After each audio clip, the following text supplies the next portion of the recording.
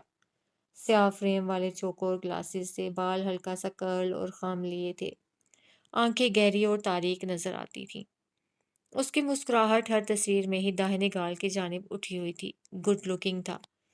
فارس سے غالباً وہ 2-4 سال ہی بڑا ہوگا، اس نے خود سے اندازہ لگایا، لیکن دیکھنے میں ہم عمر ہی لگتے تھے۔ پھر تصویر اٹھا لی جس میں وہ ہیری کے ساتھ تھا۔ یہ جادوگر ہے، عقب میں آواز گونجی تو چونک کر مڑی۔ صوفی کی بیٹی ایما کھڑی تھی۔ جادوگر؟ ہاں، بہت خطرناک والا جادوگر۔ سنسنی خیز لہجہ اپناتے ہوئے وہ 8 سال کی لڑکی قریب آ گئی۔ اس نے ہمارے سارے سکے غائب کر دیے تھے اور جیمز کی ٹوپی سے اتنا بڑا پھول نکالا۔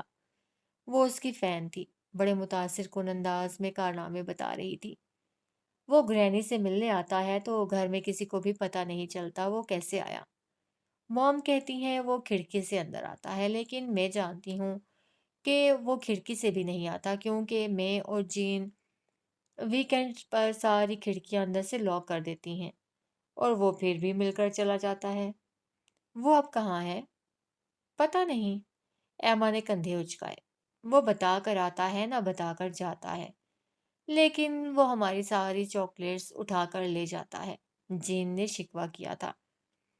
وہ بغور اس کی تصاویر کو دیکھ رہی تھی۔ ایک میں اس کے بال قدرے چھوٹے تھے، دوسرے میں گردن تک لمبے تھے اور آگے سے خم کھاتے پیشانی پر گرے ہوئے تھے، تیسرے میں زیادہ گھنگریالے لگ رہے تھے۔ وہ ہیئر ڈائی کرتا تھا، کچھ اس طرح سے کہ سیاہی مائل بالوں میں سرخ شیڈ نظر آتا تھا۔ ہر تصویر میں ایک سی مسکراہٹ، آنکھوں کا ایک ہی تاثر، کھڑا ہونے کا ایک ہی انداز، یوں جیسے جان بوجھ کر ہی وہ مخصوص سا پوز دیتا ہو۔ اور چند ایک میں وہ فارس کے پہلو میں کھڑا تھا۔ ان میں بس ایک ہی تصویر تھی جس میں 17 سالہ فارس کے لبوں پر مسکراہٹ نظر آ رہی تھی۔ اسے وہ تصویر بہت اچھی لگی۔ وہ کچھ دیر تک ایما کے ساتھ باتیں کر کے بیگونیا ہاؤس واپس آ گئی۔ غالباً وہ تمہارا بہت اچھا دوست ہے۔ کون؟ راہم۔ اس نے سر اٹھا کر جنت کو دیکھا۔ تم اسے جانتی ہو؟ تھوڑا بہت جان ہی گئی ہوں، ذرا سا مسکرائی۔ جنت کیا جانے کون تھا یہ راہم؟ تم اسے نہیں جان سکتی، تم ہی بتا دو۔ وہ ایک مصیبت ہے، اس نے انتہائی سنجیدگی سے اپنی بیوی کو آگاہ کیا۔ جنت اسے دیکھ کر رہ گئی۔ اور بالکل یہی بات اگلے دن لمبے چوڑے جیمز اینڈرسن نے ان کے لاؤنج میں بیٹھ کر دہرائی۔ وہ ان کے گھر دعوت پر آئے تھے۔ اس کے چھوٹے بھائی ولیم کو اس کی بات پر فوراً اعتراض ہوا تھا۔ اس کے بارے میں ایسا کچھ مت کہو جیمز، آواز بھاری سی تھی۔ جنت نے دونوں کی بچپن کی تصویریں دیکھ رکھی تھی، اب تو اتنے بڑے ہو گئے تھے کہ وہ پہچان ہی نہ سکی۔ سیاہ رنگ کے 3 پیس سوٹ میں ملبوس وہ فارس کے دوست کم مشکوک سے گارڈ زیادہ لگ رہے تھے۔ ہیئر اسٹائل سے لے کر کپڑے جوتوں تک ان کی ہر ایک شے نفیس اور سٹائلش سی تھی۔ ایک بزنس اور دوسرا انجینئرنگ اسٹوڈنٹ تھا۔ جو بزنس اسٹوڈنٹ تھا وہ ایک قدر رائٹر بھی تھا، اور جو انجینئرنگ کر رہا تھا اسے ہانٹڈ ہاؤس ڈاکیومنٹریز کا بہت شوق تھا۔ جنت ان کے اسٹڈیز کیریئر کو لے کر بہت کنفیوز ہوئی۔ ایسے مشغلوں کے لیے وقت مل جاتا ہوگا انہیں؟ پڑھائی میں صفر ہیں یہ، دماغ ان کا انہی چیزوں میں چلتا ہے جو یہ بتا رہے ہیں۔ فارس نے اردو میں سرگوشی کی۔ یہ جھوٹ بول رہا ہے۔ جیمز نے اردو میں ایک ایک لفظ دہرا کر جنت پر اپنی دھاک بٹھا دی۔ ہم پڑھائی میں بہت اچھے ہیں، انہیں اردو بھی آتی ہے؟ اس کی آنکھیں پھیلی۔ ہم نے راہم سے سیکھی ہے۔ وہ مروب ہو گئی۔ اب جب کہ راہم یہاں نہیں ہے تو میں اس کی کوئی بھی برائی برداشت نہیں کروں گا، ولیم نے آگاہ کر دیا۔ وہ اسے اپنا استاد مانتا تھا۔ ہم تینوں میں یہ اس کا واحد جاسوس ہے جو ہماری باتیں اس تک پہنچا دیتا ہے۔ جیمز نے دوسری معلومات پہنچائیں۔ میں یہ بھی ضرور بتاؤں گا، ولیم نے آگاہ کر دیا۔ کیا تمہیں اسے بتایا ہے راہم کے بارے میں؟ جیمز نے کریدا۔ جنت نے نفی میں سر ہلا دیا۔ وہ دو کشتیوں پر پاؤں رکھ کر عجیب سی سچویشن میں پھنس کر ہمیں یہ بتاتا ہے۔ اب یہ ہو رہا ہے اور میں یہ کرنے لگا ہوں، اور ہمیں لگتا ہے اب اس کی کہانی ختم، اور پھر اگلے دن رابطہ کر کے بتاتا ہے میں تو زندہ ہوں۔ وہ جنت سے مخاطب تھا۔ تم کتنا احسان فراموش ہو جیمز، تمہیں اس نے تمہارے ناول کے لیے کتنے اچھوتے آئیڈیاز دیے ہیں۔ اب کہ جیمز انتہائی سنجیدگی سے جنت کی طرف متوجہ ہوا۔ میری وہی تحریر اس وقت 8 پبلشرز ریجیکٹ کر چکے ہیں۔ جنت نے تعصب سے سر ہلایا۔ ریجیکشن کا مطلب یہ نہیں ہے کہ تم ناکام ہو چکے ہو، ولیم نے سمجھانا چاہا۔ جیمز نے گہری سانس لے کر کافی کا مگ پکڑا اور کھڑکی کے سامنے جا کھڑا ہوا۔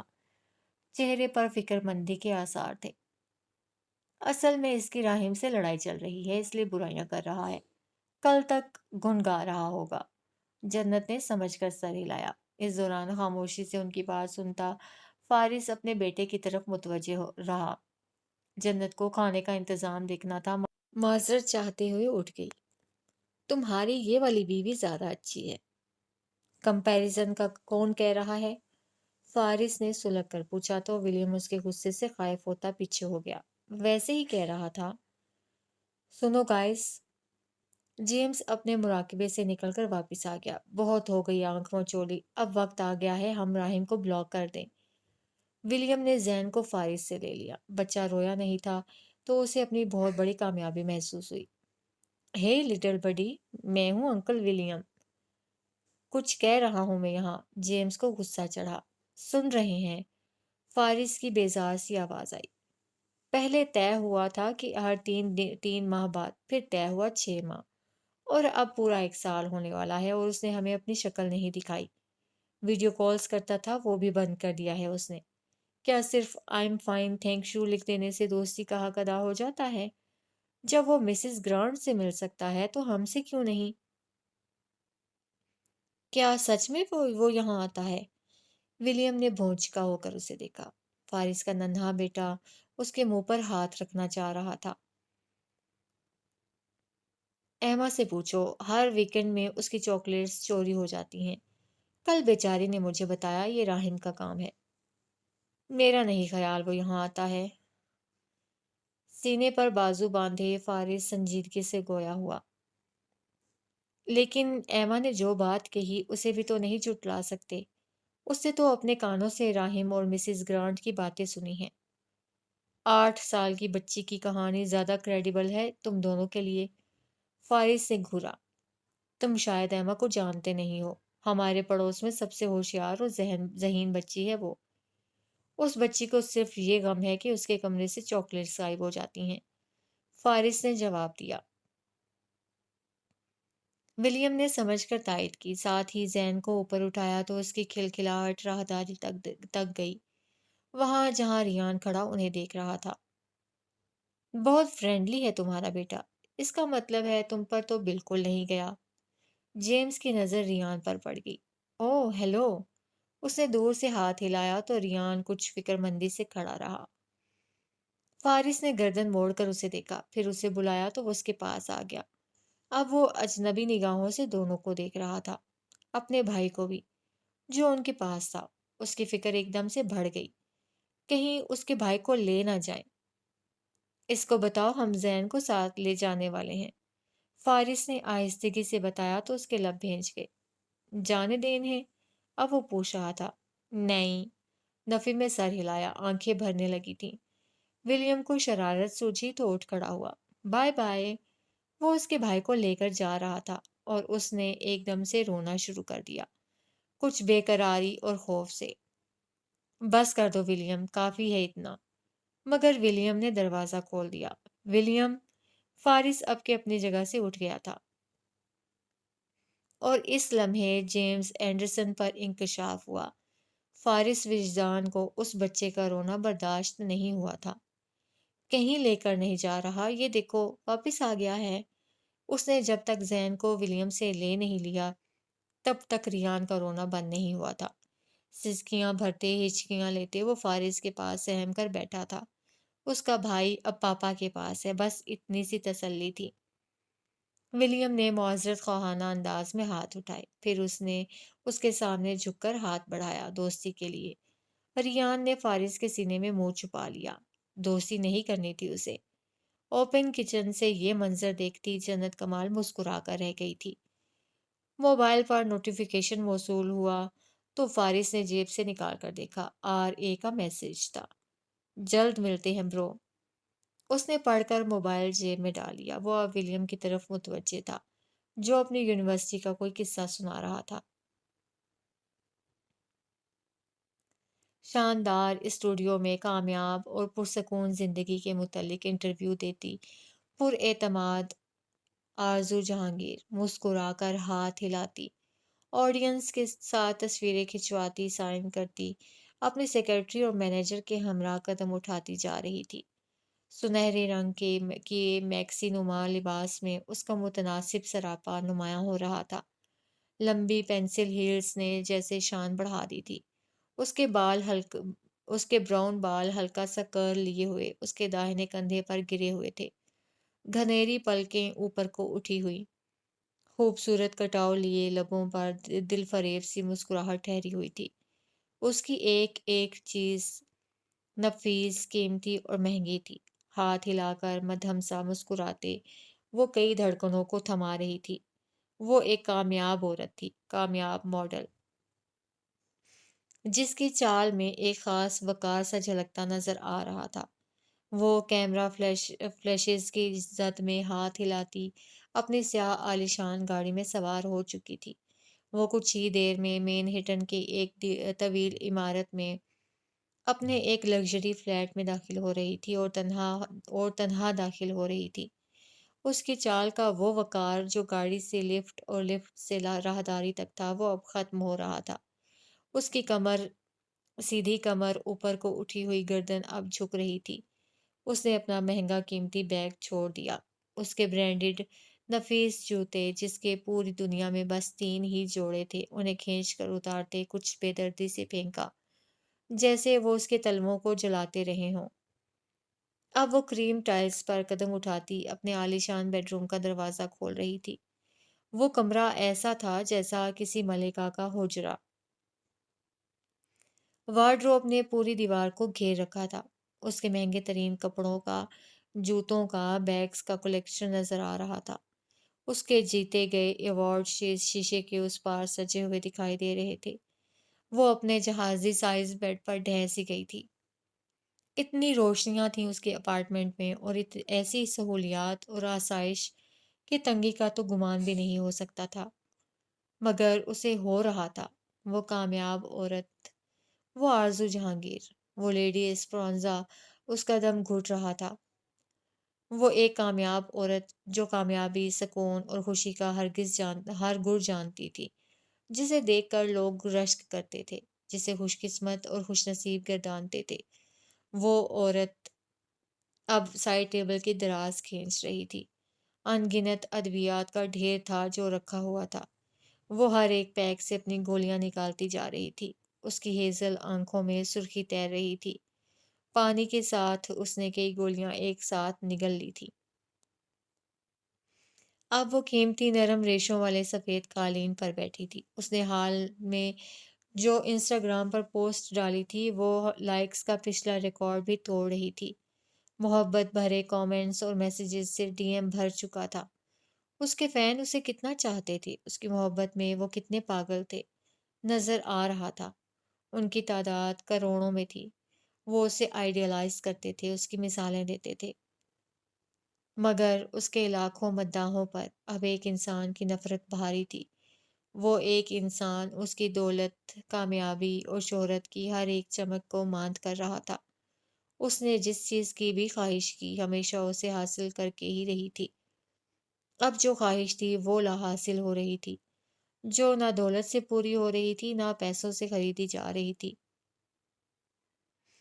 دنیا کی مہنگی ترین برانڈز کی اونر، جس کا شمار اب دنیا کے کامیاب ترین لوگوں میں ہونے لگا تھا، وہ عورت اپنے بالوں میں انگلیاں پھنسائے مدہوش ہو رہی تھی۔ اس کے بیڈ روم کا منظر ایک بار پھر بدل رہا تھا۔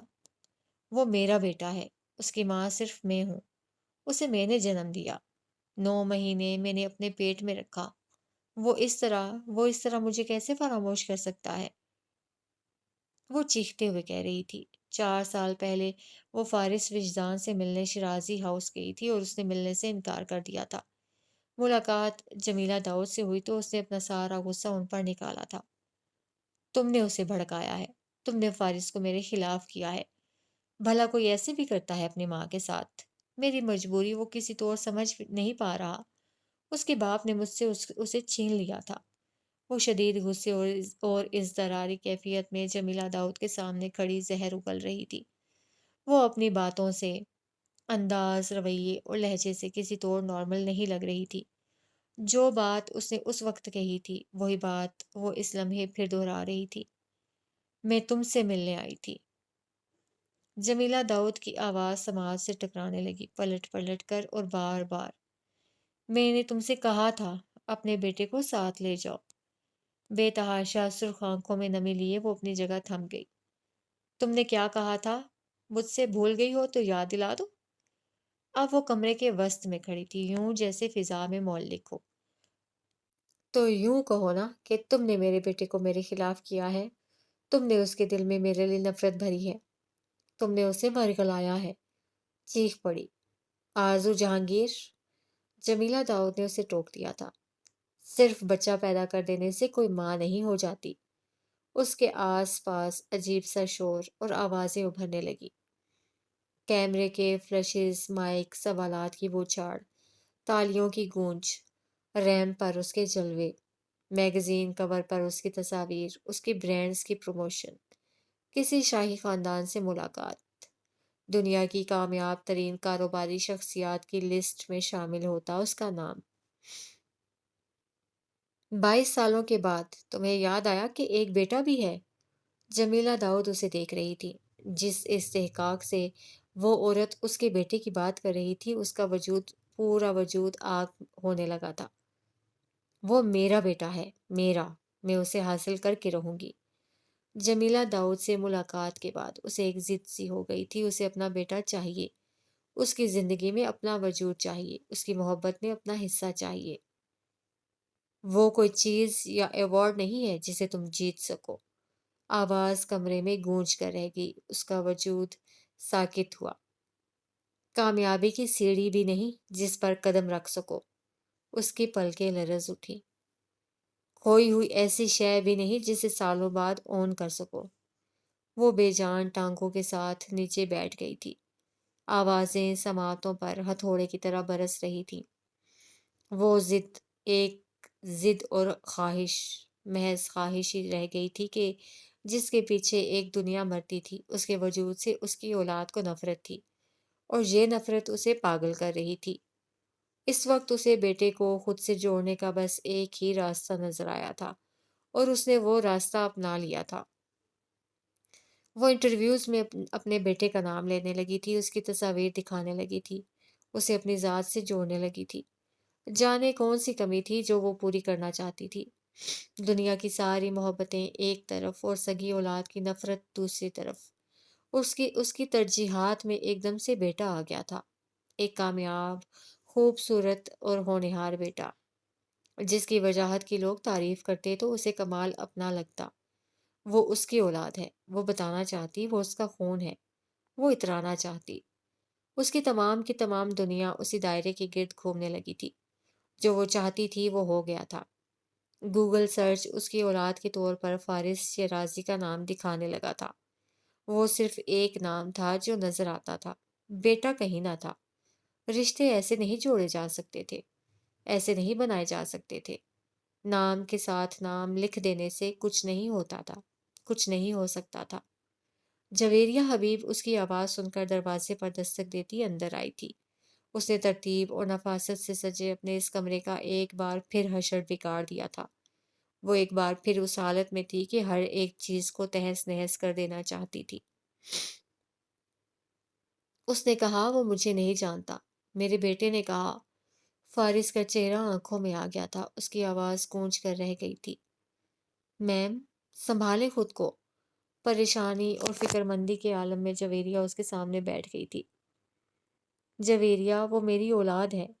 سینے پر ہاتھ رکھے تاکیدی انداز اپنایا، جیسے یقین دلانا چاہ رہی ہو میرا بیٹا، میرا خون ہے وہ۔ اس کے انکار کرنے سے یہ حقیقت تو نہیں بدلے گی، کبھی بھی نہیں۔ نفی میں سر ہلانے لگی۔ جویریہ اسے سہارا دیتے اٹھا رہی تھی۔ کبھی کبھی اس کی میڈم کی حالت ایسی ہو جاتی تھی، وہ ڈپریشن کی مریضہ تھیں۔ وہ سائیکیٹرسٹ کے پاس ہر ہفتے جاتی تھیں، ادویات پر زندگی گزر رہی تھی، ادویات سے ہی نیند لے رہی تھیں۔ جانے اس طرح اچانک انہیں کیا ہو جاتا تھا؟ وہ بھری دنیا کے سامنے کچھ اور ہوتی تھیں، تنہائی میں کچھ اور۔ جویریہ تعصب سے اسے دیکھ کر رہ گئی تھی۔ وہ آپ سے نہیں ملنا چاہتا، آپ اس بات کو چھوڑ کیوں نہیں دیتی؟ مجھے تنہائی کا احساس ہوتا ہے، میرے خیال سے مجھے حبیب سے بات کرنی چاہیے۔ میں عیسیٰ کو اپنے پاس بلا لیتی ہوں۔ ہاں، یہ ٹھیک رہے گا۔ فارس نہیں، عیسیٰ تو ہے۔ اٹھ کر عجلت میں اپنا موبائل اٹھا لیا۔ میم، جویریہ کے لب ہلے۔ منصور سے کہتی ہوں، وہی سب مینیج کرے گا۔ میم، عیسیٰ مر چکا ہے۔ موبائل فون کان سے لگائے اپنے تمام تر جوش کے ساتھ وہ ایک دم سے ساکت ہوئی۔ موبائل کان سے لگائے چند لمحوں تک کھڑی رہی، آنکھوں میں تفکرات کی پرچھائیاں لہرائیں۔ پیشانی پر ہاتھ رکھ کر خود پر حیران ہوئی کہ وہ کیسے بھول گئی۔ عیسیٰ کی وفات کو پورے 9 سال ہو چکے تھے۔ یہ بات اس کے ذہن سے کیسے نکل گئی؟ کیا ہوتا جا رہا ہے اسے؟ جویریہ حبیب کو اب کے بہت زیادہ تشویش ہونے لگی تھی۔ اس مختصر عرصے میں یہ تیسری بار ہو رہا تھا کہ وہ عیسیٰ کو اس طرح سے یاد کر رہی تھیں۔ عیسیٰ تو مر چکا ہے، زیر لب دہراتی نیچے بیٹھ گئی۔ 5 سال کا فارس، 3 سال کا عیسیٰ، جب وہ انہیں چھوڑ کر گئی تھی۔ اسے پتہ نہیں کیوں خیال آیا اس کے بچے ابھی بہت چھوٹے ہیں۔ پیشانی مسل کر سر اٹھایا۔ کمرے کا منظر پھر سے بدل چکا تھا۔ اسے آس پاس بہت سے کھلونے بکھرے ہوئے دکھائی دیے، فارس کی چھوٹی سی کاریں، عیسیٰ کے جہاز اور ٹیڈی بیئرز، اس کی چھوٹی سی سائیکل، ٹی وی پر چلتے کارٹونز کا شور۔ خالی صفحے پر قلم گھسیٹ کر رنگ بھرتا، اپنے پیشانی پر بکھرے بالوں کو ہٹاتا فارس۔ ماما، اس نے گردن موڑ کر پیچھے دیکھا، آواز کی سمت۔ وہ سفید شورٹس پر سیاہ شرٹ پہنے سیڑھیوں کی طرف بھاگا تھا، پھر وہ اس کی ٹانگوں سے لپٹ گیا تھا۔ اسے یہ سب کیوں یاد آ رہا ہے؟ آرزو کی آنکھوں میں عجیب وحشت سی اتر آئی۔ حبیب عیسیٰ کو اٹھائے کھڑے تھے، عیسیٰ شدت سے رو رہا تھا اور وہ اپنا بیگ گھسیٹتی، گلاسز آنکھوں میں ٹھہراتی بیرونی گیٹ عبور کر رہی تھی۔ طلاق ہو گئی، رشتہ ختم، تعلق ختم، سب ختم۔ آپ کو آرام کی ضرورت ہے، آپ سو جائیں، جویریہ حبیب کہہ رہی تھی، مگر وہ اپنے بچوں کو دیکھ رہی تھی۔ عیسیٰ کورٹ میں تھا، فارس اس کی گود میں بیٹھا باتیں کر رہا تھا۔ اس کی چھوٹی چھوٹی باتیں، عجیب سا سکون رگو پے میں سرایت کرتا ہوا محسوس ہو رہا تھا۔ اس نے بیبی کورٹ کی طرف ہاتھ بڑھایا تو عیسیٰ وہاں نہیں تھا۔ فارس کی آواز ایک دم سے ختم ہو گئی۔ فارس!